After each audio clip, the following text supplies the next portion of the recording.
So here's what I want to talk about today. So I'm a neuroscientist, and one of the things that's been of great interest to me for a long time is this issue that when we try to perceive the reality around us, we're only perceiving a little bit of it. So we're made out of very small stuff, and we're embedded in this extremely large cosmos. And the fact is that human brains are really terrible at perceiving reality at either of these scales, and that's because we didn't evolve for that. We evolved to operate at the level of, rivers and apples and mates and food and stuff like that, right here in the middle.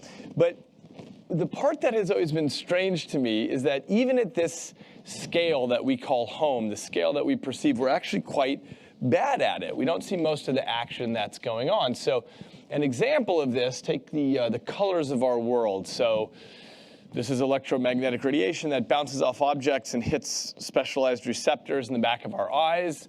And as many of you may know, the part that we call visible light is actually less than a 10 billionth of the amount of light that's out there. So all this is electromagnetic radiation. It's just that we have receptors for this part and not for the rest of it.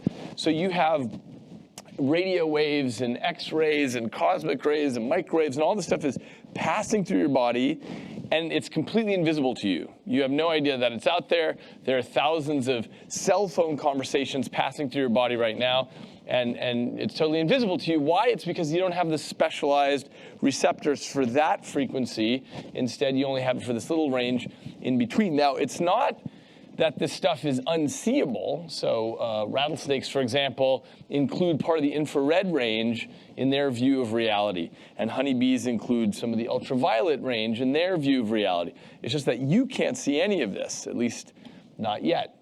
So what this leads to, I think, is this very counterintuitive idea that your experience of reality is actually constrained by your biology.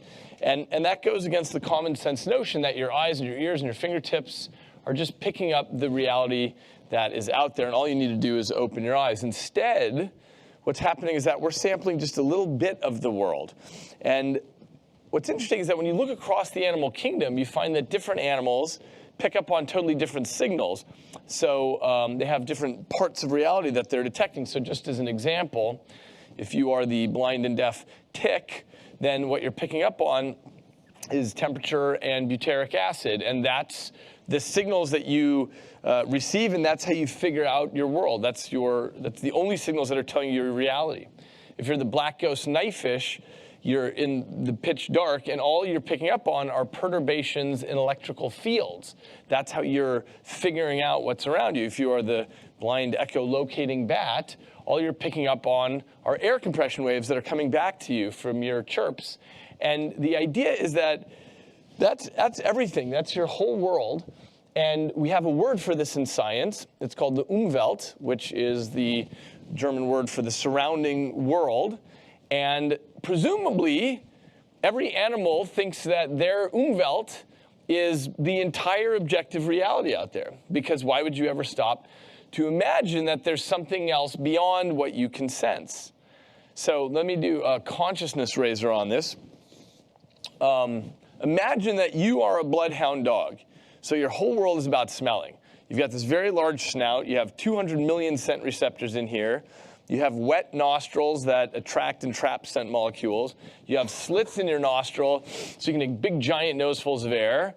You have floppy ears to kick up more scent. So everything for you is about smelling. It's your whole world. So one day you're walking along behind your master, and you stop in your tracks with a revelation, and you look at your master's nose, and you think, what is it like to have the pitiful little nose of a human? How could you not know that there's a cat 100 yards away? Or how could you not know that your best friend was on this very spot 6 hours ago? But because we're humans, we are used to our Umwelt. It's not like we have some sense that we're missing something. We're used to the reality that we have. We accept the reality that we're given. But the question is, do we have to be stuck in our Umwelt?